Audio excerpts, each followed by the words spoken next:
ఓం శ్రీ కామాక్షి నమః.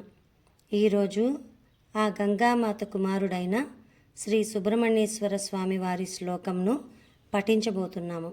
ఈ శ్లోకం పఠించటం అంటే ప్రతిరోజు చదవటం వలన విద్యార్థులకు జ్ఞానము, సిరి సంపదలు కోరేవారికి ధనలాభమును, సంతానం కోరుకునే వారికి సత్సంతానాన్ని, ఆయుష్ను, ఆరోగ్యాన్ని, విజయాన్ని, అభయాన్ని ఆ సుబ్రహ్మణ్యేశ్వర స్వాముల వారు ప్రసాదిస్తారు.